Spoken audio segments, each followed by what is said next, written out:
byiza ko rero dukurikiye reka turebere hamwe ibintu cyangwa ibihuha abantu benshi bagenda bakwirakwiza ku bintu bijyanye n'igitsina cy'umugore. Ibi ngibi birajyana n'ibyo abantu bagenda bakwirakwiza ku bijyanye n'amavangingo, ku bijyanye n'amazi, ku bijyanye n'ibindi byose bijyanye n'imibonano mpuzabitsina, ariko bishingiye cyane cyane ku gitsina cy'umugore. Njye nitwa Dr. Safari Bizimana, mbashimiye ko mudukurikiye. Nimba ari ubwa mbere ubonye video zacu, twagukanda kuri subscribe munsi ya video no kuri like maze dukomeze. Cyambere rero abantu bagenda bakwirakwiza cyane cyane nuko abantu benshi bazi ko umukobwa wese ufite ububobere babisobanuye ko ashaka gukora imibonano mpuzabitsina. Ibi ngibi ntabwo ari byo, kuko umukobwa agira ububobere bitewe n'amaglande ari gukora ayo mazi atuma hariya haba ububobere. Rero ayo maglande hari glande Bartholin, glande Skene. Ayo maglande cyangwa utwo tunyangingo dukora ayo mazi kugira izo microbe zirinda igitsina cy'umugore zikore neza. Noneho iyo amazi yamara gukorwa, za microbe zikavanga ayo mazi n'icyo bita acide acetique. Noneho bitewe n'imisemburo y'umukobwa, ayo mazi akaba yaba menshi, cyane cyane nk'umukobwa cyangwa umugore utwite. Iyo umugore atwite, imisemburo iba yabaye myinshi mu buryo gutegura ko umwana atangira kuremwa. Iyo yabaye myinshi rero nibwo handi uzasanga umugore wasamye, nubwo yaba atabizi, atangira kubona ibintu bimeze nk'uruzi rusohoka rutanuka. Ariko kenshi ugasanga bene abagore cyangwa abakobwa bari kujya kwivuza ngo barwaye ama infection ze gukira, kandi mu by'ukuri ntacyo babaye, nta kibazo bafite, ari rwa ruzi gusa ruvanze n'amavangingo aba ari gukorwa kubera ko imisemburo iba yiyongereye. Urwo ruzi rushobora kuza atari amazi nyamazi, ahubwo bikaza bimeze nk'ibintu by'umuhondo cyangwa ibintu by'umweru bisohoka.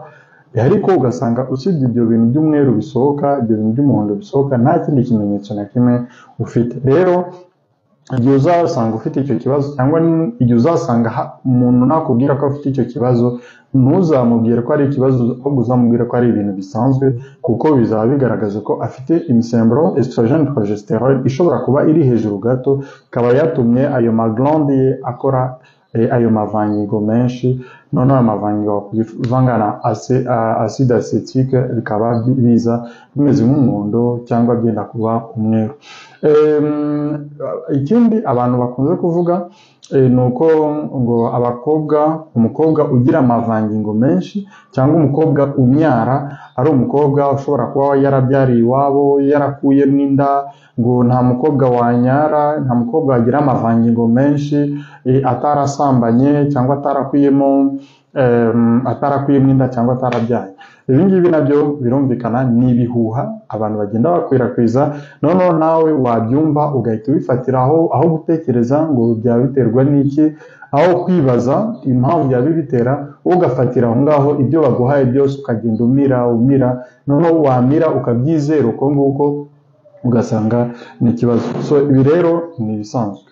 Umukobwa kuba yagira amavangingo, kuba yanyara igihe bari gukora imibonano mpuzabitsina, ntaho bihuriye no kuba yarabyaye cyangwa atarabyaye, kuko hari abagore babyaye ariko batanyara, hari abagore babyaye bagira amavangingo make cyane, hari abagore babyaye batagira ububobere, hari abagore bakuyemo inda cyangwa abakobwa bakuyemo inda batagira ibyo byose.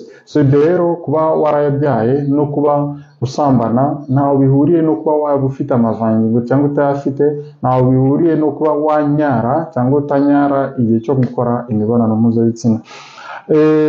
Ikindi abantu bakunze kuvuga by'ibihuha ni uko umukobwa utagira amavangingo, umukobwa utanyara ari umukobwa ushaje cyangwa umukobwa utabyara.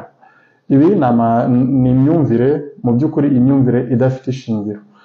Kuba wanyara, kuba utanyara, kuba wumye, ni ukuvuga utagira amavangingo menshi, ntaho bihuriye no kuba utabyara uri ingumba cyangwa kuba ushaje. Oya, ibyo ni ibibazo gusa bishobora guterwa n'uko imisemburo yawe wenda itari ku rugero. Tuvuge nk'umukobwa ufite ikibazo cya polycystic ovarian syndrome. umukobwa ufite iki kibazo cya polycystic ovarian syndrome ashobora guhura n'iki kibazo akajya abura amavangingo, cyangwa undi mukobwa wese ufite ibibazo by'imisemburo, imisemburo wenda itari balanced neza, akajya ahura n'ibibazo byo kumagara igihe cyo gukora imibonano bikanga, cyangwa akajya yumva nyine yumagaye.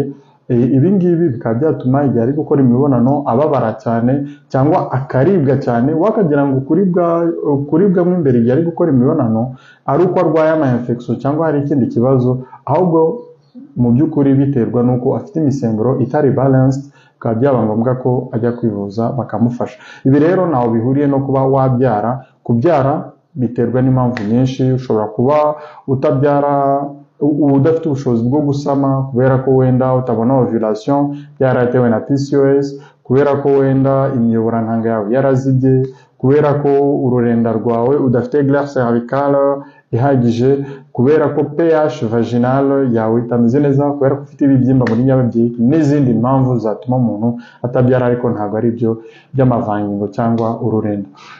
Ikindi abantu bakunze kuvuga mu myumvire n'ibihuha ni uko umukobwa ufite igitsina kinini, kuvuga igitsina kinini kiri large kiri wide, ari umukobwa ukora imibonano mpuzabitsina kenshi. Ibi ntabwo ari byo, kuko abakobwa bafite igitsina gifite volume zitandukanye.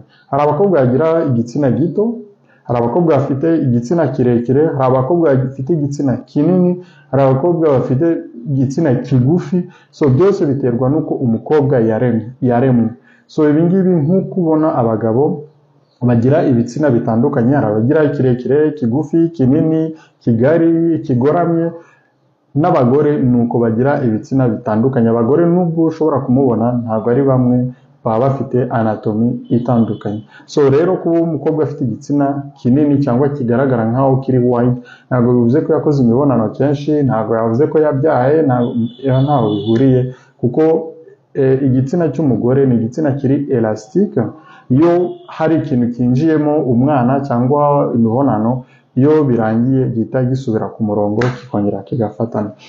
Ikindi abantu bakunze kuvuga nguko hari imiti ya gakondo, imiti y'ibyatsi ushobora gukoresha kugira igitsina gisubirane.